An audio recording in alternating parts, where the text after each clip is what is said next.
Hey, Kevin Cleary here with The View from the Pew, and part of this video is sharing something that's going on in my life, and then the next part of this video is talking about a major event that's much more significant than anything that could be happening in my life, but that's significant for all of you and myself as well. So from my own perspective, some of you may know this and others definitely won't, especially if you stumbled across this video as you were looking through YouTube.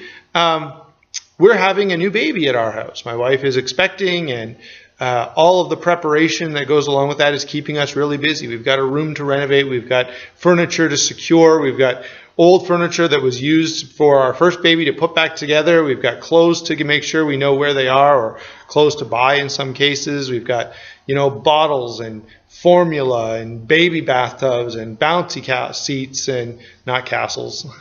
All of those things to think about and prepare for, so that when the new baby comes, we've kind of got everything in place just the way it needs to be, so the baby can be brought into the world in the best conditions possible. And as I'm doing all of that, I'm frequently reminded of another baby that came into the world, but for whom the conditions had to be much more precise, much more perfect. And I want to use this as an opportunity to introduce the life of Jesus, the Messiah.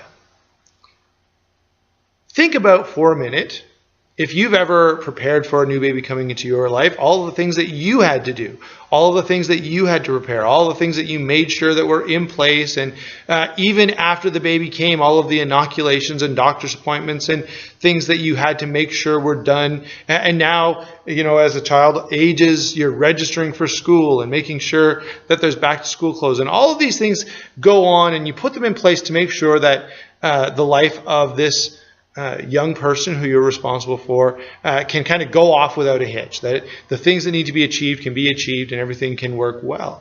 But consider the fact that when Jesus was going to be born, it wasn't just one family in one town that had to be prepared. It wasn't just a doctor who needed to be arranged for. It wasn't just a few things.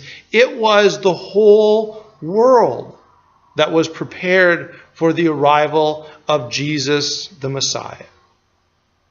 And I'm not going to spend a lot of time going through every detail of the events. I'm going to try to get a sense for what was going on, but I am going to do this. The passages of Scripture that relate to this video can be found in Matthew chapter 1, verses 1 through 3, Mark chapter 1, verses 1 through 8, Luke chapter 1 through 3, and John chapter 1, verses 1 through 28.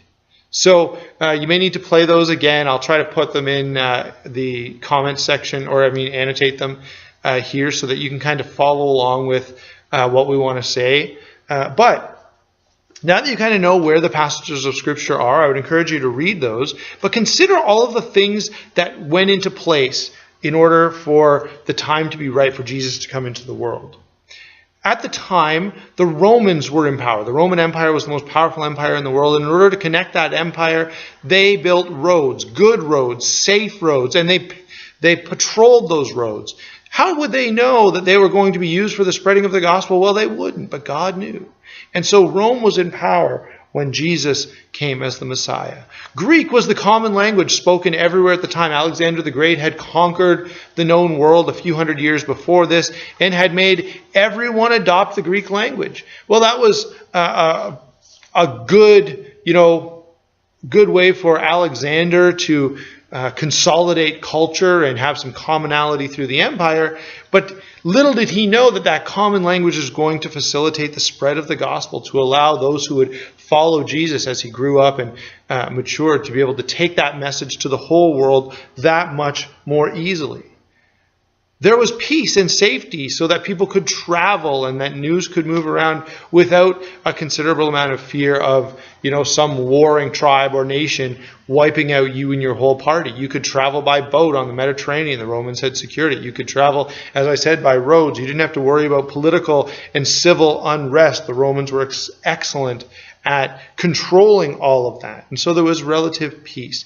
Even Jewish practices like the synagogue and their attitude toward Roman rule was kind of peaked for the expectation that something was going to happen. And so when someone was ready to come along that would be the Messiah, that would be the king, they were ready to hear about that. They wanted to see the Messiah arrive and throw off Roman rule. And they were ready to hear something about what God was doing to intervene in history for them.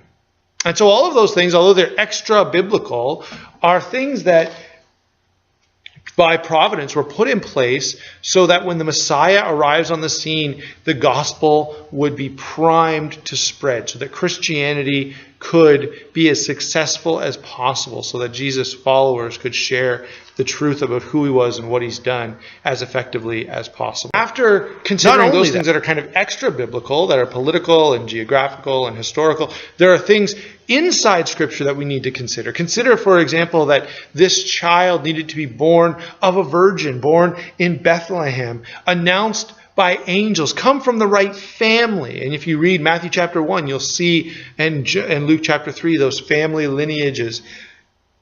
Consider after Jesus is born, the visit of the Magi, the flight into Egypt, the shepherds coming to the manger or the barn, essentially, where he was sleeping. Consider the announcement by angels, the praising of God, the birth and ministry of John the Baptist. Even in Luke, as they bring the new baby to be presented at the temple, the announcement, the blessing by Simeon, and the prophecy by Anna, all of these things come into play to point to the fact that God took great pains, went to great lengths to allow for conditions to be just right to bring his Son, who would be Emmanuel, God with us, into the world, to begin the process, to implement the plan of salvation that all of us are now able to be blessed by and take advantage of if it's our desire to do so.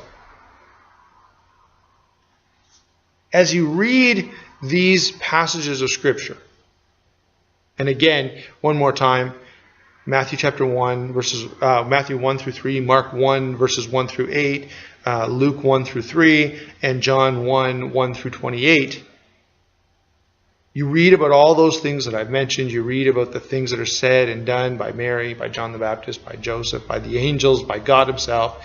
And even if you've never read the Gospels before, this point in what you're hearing about is like that point in every novel that you've ever read, where although you're not sure just how the story is going to play out, you know something big is going to happen.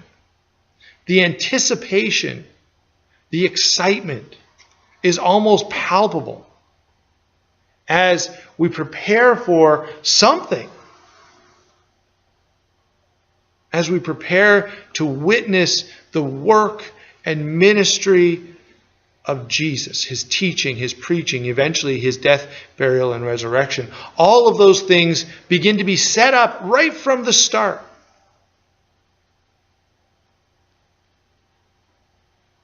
And so I would challenge you in two ways. The first, I would invite you to join me as we consider over the next few weeks and probably months, depending on the rate at which I can produce these videos, the life of Jesus. I promise you'll be encouraged and challenged to think about who Jesus is and what God has done in history and what that means for you in your life. But secondly, I'd like to ask you another question. God went to such great lengths, devised such thorough preparations, not because he wanted there to be a parade at the arrival of his Son, but because he needed things to be just perfect so that he could save you, so that he could save me, so that he could implement his plan and intervene in human history, not just in human history on a grand scale, but in yours and my life. I would suggest that furthermore, it may be that God is working in your life, in your conditions, in your situation right now, to prepare you to meet him, to understand who he is and what he's done, and to come into a proper relationship with him now that will last into eternity. I want to end this video with a passage of scripture that we haven't referenced from the Gospels. This one is found in Galatians chapter 4, and it reads as follows. But when the fullness of time had come, that is, when everything was perfect, God sent forth his Son, born of a woman, born under the law, to redeem those who are under the law, so that we might receive adoption as sons. And because you're sons, God has sent his Spirit of his Son into your heart, crying, Abba, Father. You're no longer a slave, but a son. And if a son, then an heir through God. That's the view from the pew.